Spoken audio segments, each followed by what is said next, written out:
Stop counting affirmations, months, years. It does nothing. Be the one now.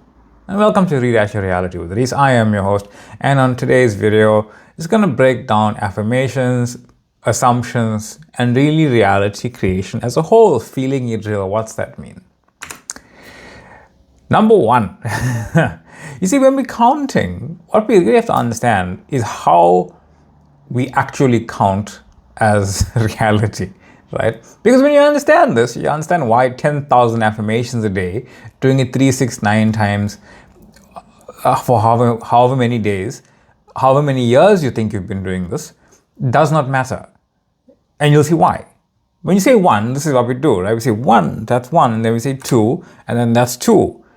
And then we think, oh, well, one is behind us because we said two now and we said one before that. That's how we think affirmations are, right?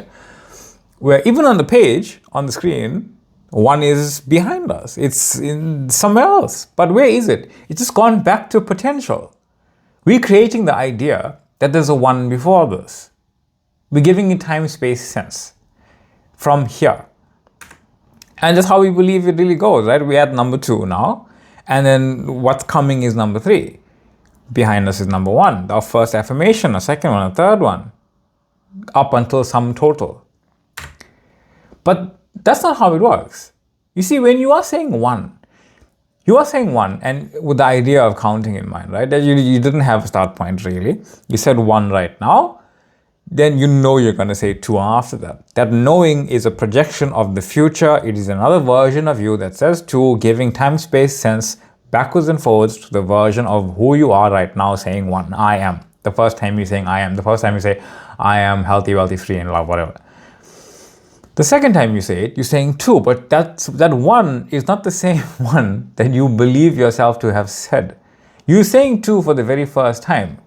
You're saying and remembering one for the very first time. You are remembering the very first time you are saying one as that version of yourself, and you are remembering for the very first time you are saying three for that version of yourself. The first time you say I am, and the second time you're saying I am, and the third time you're saying I am, it's that. Then when you say I am again, the third time, you're remembering another version of you for the very first time from this vantage point who remembers themselves having said two. It's not the first one. There's no addition here. They aren't becoming more. There's no build-up. You are counting something that ultimately will make up a number with a version of counting behind it that you create in this moment that means nothing. It didn't do anything. It was just you being aware of another version of you that said that for the very first time. I am, and the second time, and the first time, and the third time, and the second time you're remembering it again from the third time. All exist as one superimposed expression of affirming. Because affirming, no matter how many times you say it, doesn't net you something. You're saying it from this point either to keep saying it 100 times, or you are affirming who you are right now for the very first time, again and again and again. In this moment, you've never been this moment before, but you've always been it. You're becoming aware of it, and then it's gone. You're becoming aware of the version of you that is declaring, I literally am. I am. And that's how it looks, right? I spread it out because that's what reality is doing. Reality is spreading itself out in its own awareness so you can see what the hell it is. So you can experience what it is. So you can actually experience it. If I had all of that superimposed on yourself, you would never know it was there. But the hard drive would, the computer would, the image would, everything that is knowing it back to front, the greater awareness of what's going on, knows it's there. That's what your awareness is. Your awareness knows what's there. And how do you know it's knowing what's there? Because you're having thoughts, you're having ideas, you're having imaginational scenes like this. You're having contemplation of a dream life. A dream life is just you becoming aware of a version of yourself that you simply just prefer to be right now. That's what that is. It's all superimposed, but it's shifted slightly in your own awareness so you can see it. Otherwise, you wouldn't be able to see it. You wouldn't be able to experience it. It'll be just one blob. So, moving further, with the same idea. Somebody asked this question a couple of days ago, and I'm expressing it more fully now. When you say consciousness is so constant that there is no previous thought, what exactly do you mean? I mean that. I mean, there isn't a previous thought. Where's the previous thought? You're having it now. You are having a thought now, remembering another version of you that you believe to have come from the past, that is, or had a thought that you are remembering right now, but you are remembering this new one right now. This new version of yourself is remembering another version of yourself that you believe is behind you. But it's all happening here. It's one superpositioned experience. Do you mean that the current thought or idea of the self is infinite? No, I mean the self is infinite and all those thoughts are the self expressed as that. The thought itself is infinity expressed as that thought. Not that the thought is infinity, but it is, on a grander scheme, still infinity. It can't not be infinity, but it's infinity being that. If you think about atoms, right? Yeah, okay, fine. There's quite a few that make up certain things. But if you look at like a tree or something, a tree is basically just carbon atoms, right? Carbon atoms being that tree, carbon atoms being that tree, carbon atoms being that tree. But ultimately, they're just carbon atoms being a tree in infinite ways and forms. If you break it down, it's still a carbon atom arranged as this one. So if you break down reality, it's reality arranged as this thing, but it's still this thing and the thing it's arranged as simultaneously forever. And all the ideas all exist simultaneously, it all exists in the same place. Therefore, there is no past. There is an eternal now. The thing you think is past, that seems like you came from it, is a recreation from here. If you were to, in every moment, realize, okay, I'm blank here. Like reality started here, like right here. You're writing your backstory so quickly, you don't even know you're doing it. It's as if you opened up a new book in every moment and the first page is right where you are right now. The backstory is arbitrary to where you are right now, where you desire to be right now. All of those things. So what book are you opening? What book are you identifying as that's your life? Book one, page one, right here, right now. Yeah, and it gets a little confusing sometimes if you think about it logically, where it's like, okay, but then I'll never move. No, but you're always moving books. You're always moving pages. You're always moving within a certain identity. That identity consists of stories. That stories consist of frames, pages, right? What makes it up is what you believe is now true for you. Of all of reality, what you believe is true is your reality. So what's your reality? What do you believe is your reality? Because there's no previous thought, there's no next thought, there's only that which exists now that you are experiencing linearly. So what literally exists now, you are and can only experience that. So if it's all simultaneous, what's going on with knowing? You see, your current form of awareness, while being all that is not aware of all of it in that way. The greater awareness is simply aware of it all in that way. So it doesn't really have any kind of personality or want of its own. You are the want of that greater awareness. The way the greater awareness is, it doesn't want anything, it is everything. It made you in its own image, literally the entirety of itself. It made you specifically, me, everyone else, our individualized consciousness, with the wanting to want to know more of itself. That's how it wants. It wants through us. Because we want. We desire. What do you desire? Knowing more of yourself, experiencing more of yourself. And that's why you have such a great urge for certain things, certain experiences. And you continuously have more greater urges and desires as you keep on experiencing more of yourself, becoming more aware of yourself. That's the funny thing. Knowing doesn't actually mean anything. Knowing is just knowing. Knowing doesn't have another meaning. It's just knowing, right? It's not actually becoming more enlightened. You aren't becoming more enlightened. You're just knowing more of yourself. You call that enlightenment. Like you're just becoming more aware of yourself. That's perpetual enlightenment. You don't reach a certain point where, I know everything now. No, you don't. You're never going to reach that point because only the greater awareness knows that. And the greater awareness literally doesn't even have a personality onto itself. It's all of us in combination. So we will never actually reach the point of the greater awareness because one, we already are the greater awareness, and two, we are everything, and three, we are just experiencing infinity. We'll never reach the end of infinity, right? Just knowing more of you that was already there. So any thought that you think you had, you did not, because you did not have it. You are experiencing a version of yourself, you're giving a idea to it, and you're creating from within yourself, but you're always awareness. You're remembering a version of you to make sense of the you are thinking of right now. The thought you think you might have had, or might have, you won't. You think you're going to think something when you get to a certain point, and you may think a certain version of it, but you're not going to think what you thought you were going to think you're going to have.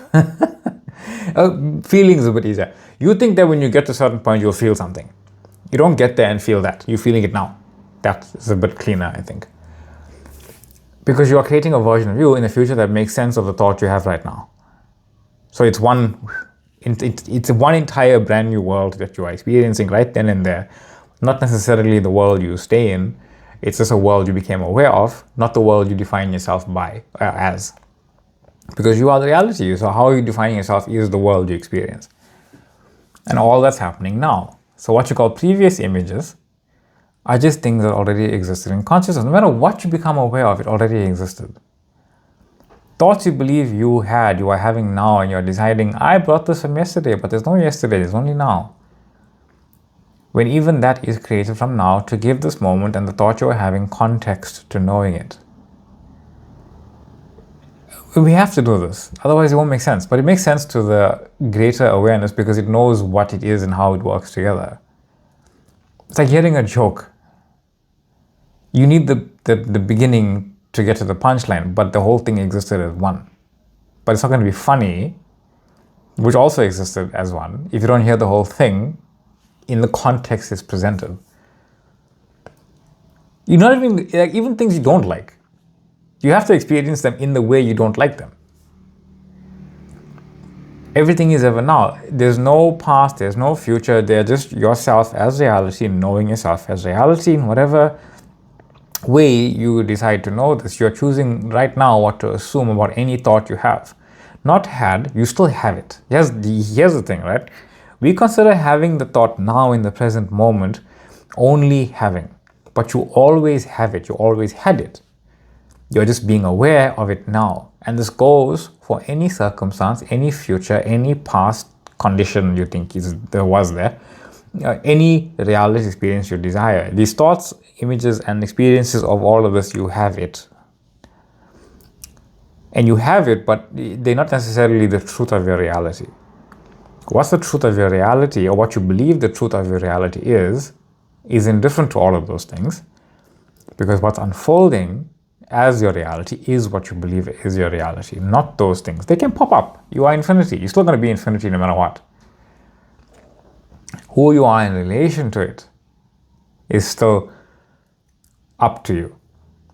If you're watching one of those movies where, that's a good one. The one that I was thinking about is No Country for Old Men, right?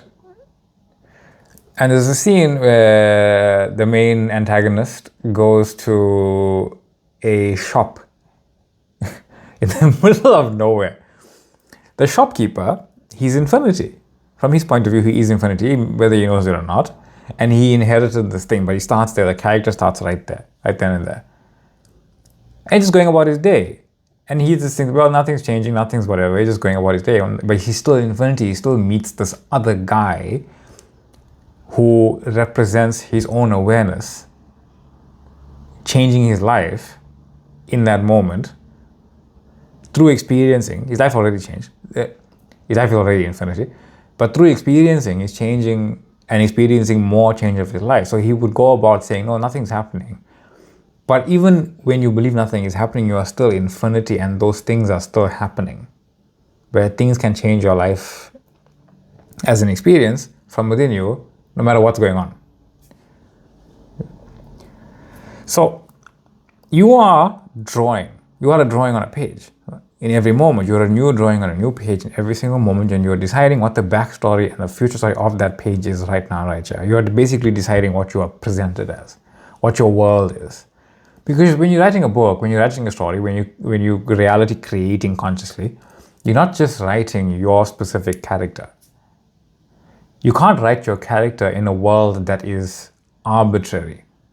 You have to do both simultaneously. The way the world treats the character, either the character is rising above the world, or the character is blending in with the world that it naturally is in, or the world is against it. You're still doing that simultaneously, one to one, consciously or unconsciously. And you're deciding again and again and again what your world is. Like, I'm working with my world. But that doesn't mean you're working with the world as if it's already presented the way it's presented. It means you are deciding who you are, automatically deciding what that world is to you. That I am that grandiose person. My world is that, and it works with me. That's who I believe myself to be because it already exists in my knowing of it. And that's who I choose to be. No matter what's going on, I am that. That actually is another little thing that happened the other day. So we have this post box kind of thing where we can send stuff to other parts of the country very quickly. It's like a drop-in box thing. I'm not sure if they have it in other countries or whatever it is, but it's just like a big container and it's got boxes, different sizes, and you just put the thing in there. And we were sending something to my sister who lives in another place. And we got to the place and I was driving and I parked next to it so my mother could go and do it. She can't carry the box very far. I was driving and she took it. She was about to get out and go. But there was a person behind us, rather impatiently, getting very angry and hooting. Just said, okay, I'm not gonna there's no reason for me to wait here and just keep going with this. So I said, okay, fine. And I went and I parked the car. Got the box, went there. But because we did that, reality unfolded in such a way there was a person in front of us who went to the box first. And she took out her package and she went on her way. And then my mom came back to the car and we left and said, why was that other lady behind us so angry? So I have no idea. And then after like a few minutes, my mom said, oh, you know what, actually, that lady was in front of us. Luckily, she went first.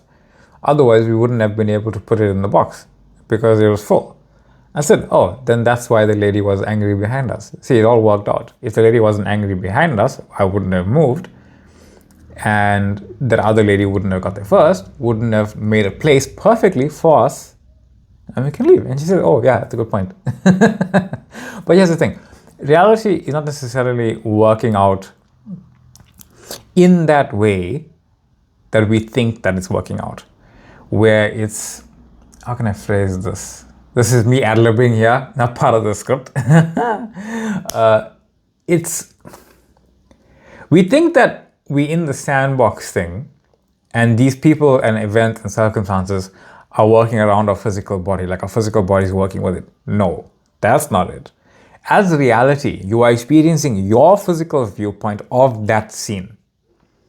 So you're not in the scene trying to work it out. You're in the scene, experiencing it from also being awake that you are in the scene, being the scene. And that's really the difference here. This is me not saying, oh no, things work out physically, blah, blah, blah. No, it's the scene itself. You are a character in the scene, but you are the scene. You are reality.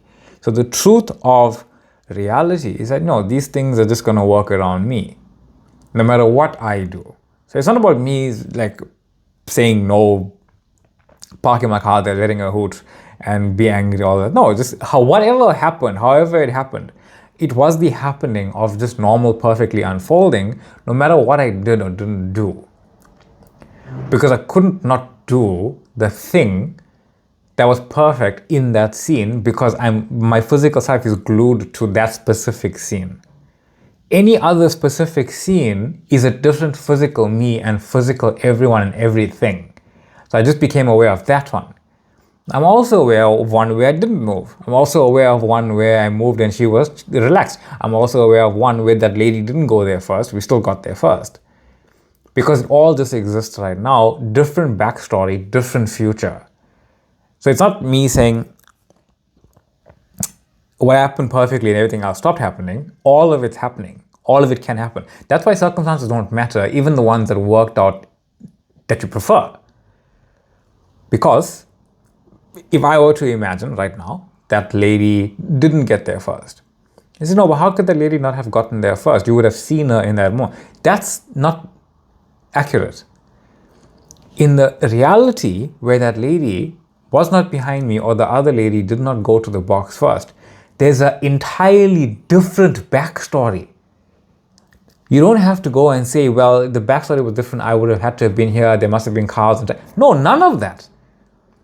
The reality literally exists where I was there first, the box was full, and we did something else because it unfolds naturally from there anyway.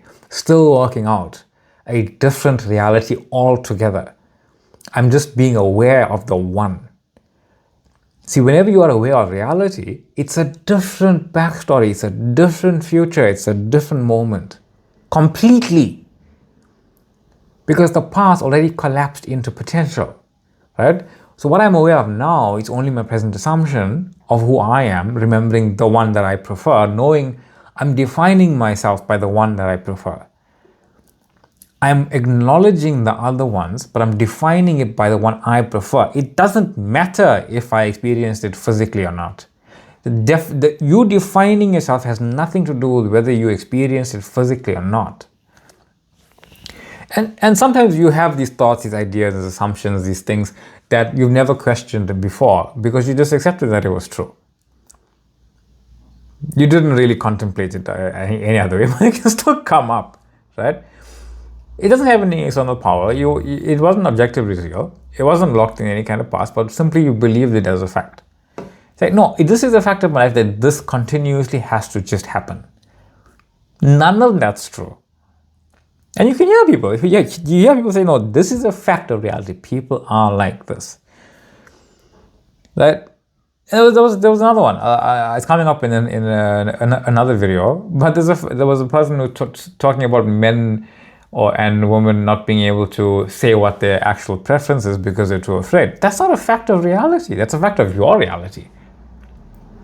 That's a fact of what you believe your reality is right now, that men and women can't say what they like in a person physically because they're too afraid to say it because of some sort of imaginary backlash. Even if it's physical, it's still imaginary. And this joke that, well, this old assumption appears, it can't. There's no old thing appearing. You know, assumptions aren't your grandparents. This old thing appearing, hello, how are you? No, it's not that. Right? Even that, it's new, it's now. It's a version of them. It's a version of them at that age that's appearing right now. There's no other point in time for it to appear. There's no other point in time but now. There's points in awareness of identity. So whenever it appears, or if it appears, right, it's still only now. I have no idea what things are going to pop up in your life. I have no idea what things are going to pop up in my life. Because it's only now, right? It doesn't matter why it appears, when it appears, or how long you think it existed. It only is something that just is now. It doesn't prove a past. It doesn't prove continuity. It doesn't prove a permanent identity. It only proves nothing other than you being aware of its own existence, of the potential of yourself. And this moment of now is where you choose what it means. Where you assume who you are. Where you decide what's true for your life. You can decide that people are afraid to speak out what they desire, or you can decide that I am not afraid of anything. I am defining myself by what I desire to be experiencing. Everything else in my universe is literally already aligned as that. And what I believe are the facts of my life, that this experiencing of my life is my life right now.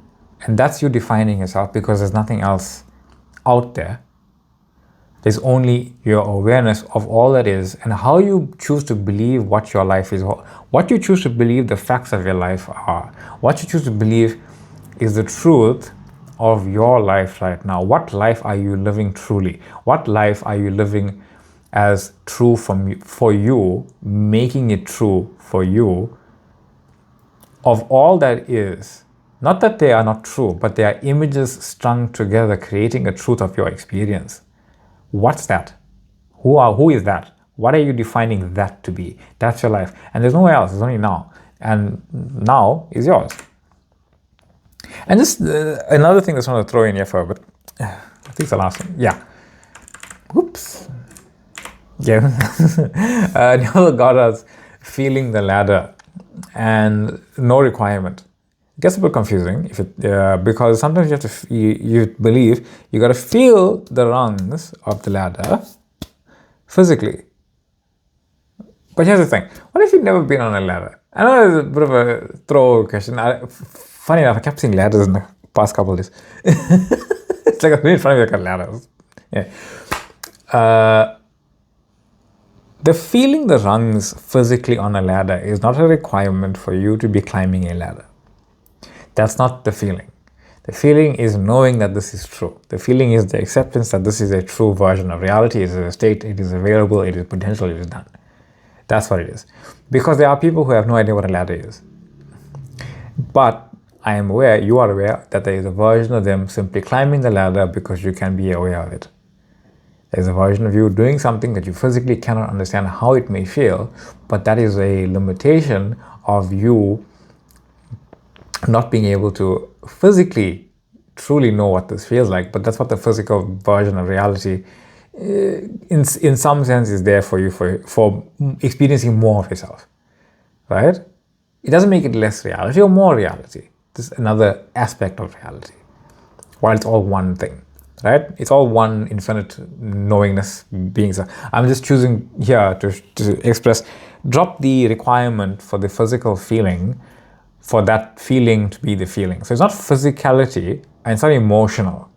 It's not, I'm emotionally thrilled to be climbing a ladder. You couldn't give a damn about climbing a ladder, right? It's not going to start crying because you're climbing a ladder in your imagination, saying, oh, I'm feeling this emotionally real. That's not true, right? It might, I have no idea. Some people might just be that in love with ladders. And it's not the physicality of climbing a ladder because you don't really know what it feels like. It's like the thing in Inception where they have the, what are they called? I forgot what they're called. What are they called, right? Yeah, I know there was dice and then there was a little spinny top thing and a chess piece, I think it was. And the idea is that they're the only one that knows the reality of this because they're creating it. They're creating the reality of what this thing feels like, remembering it. They're the only ones that know what it feels like, but they're creating the experience of what it feels like. So you're the only one that knows what this feels like to you, and you are the one deciding whether it's true or not for you. That feeling, you're the only one that can feel it. That's how God feels that feeling through you already having it. So drop the idea, the condition that something must be seen or felt physically for it to be real. Then you can really just say, all things are real. Because there's no reality to something physically being felt or emotionally being felt over the knowing of it itself. From all things, I assume this one. I am consciously assuming it into my awareness as my truth. I am assuming it as a now fact of my reality from myself, from knowing, from consciousness, from being all that is. So if the feeling is not necessarily a physical sensation, the feeling is a certainty of existence. A certainty of your own existence. Whatever I am aware of, even if the images don't even make sense, a knowing of an identity that is experiencing the world exactly the way I desire to be feeling it and experiencing it, that guy, that girl, that man, that woman, that person, that beingness exists within me now, and this is who and what I believe is the absolute truth of my reality experience. This is who I am. And is immediate, is no physical condition, there's no emotional condition, there's only the knowing, which is not a condition, it's automatic. It is the knowing that that state exists, and that is 100% assuming what my life is right now. Exactly who you are. That is who you are. You are all the power in the world, in the universe, as the universe. I am all the frames of reality already, but they're not reality unto itself, they are reality. They're not making up a reality. You are making up a reality by what you believe is now the truth of what yours is. You are all realities in existence, all of reality in existence. You are the one choosing to assume as your life now, the one you are choosing to live from and as. That's who you are. That's who I am. That's what reality is. That's what reality creation is. And that's what my channel is about. At Rewrite Your Reality with Reese. Thank you so much for joining me today. Thank you for the question. That really added to this specific idea that I was proposing. A whole bunch of other things came about as well. Much love, much light. Thank you for joining. Thank you for sharing. Thank you for commenting as always. Thank you for the questions themselves. Thank you for emailing me when you do. Thank you for the TikTok following. Thank you for the Facebook following. And don't forget, you can always ask me stuff. I know people are asking stuff on previous videos from like a while back, asking me things about that. I'm getting to them. I do answer them in the comment section, but I'm also making stuff and combining it to see where it fits. Much love, much light, and I will see you all in the next one.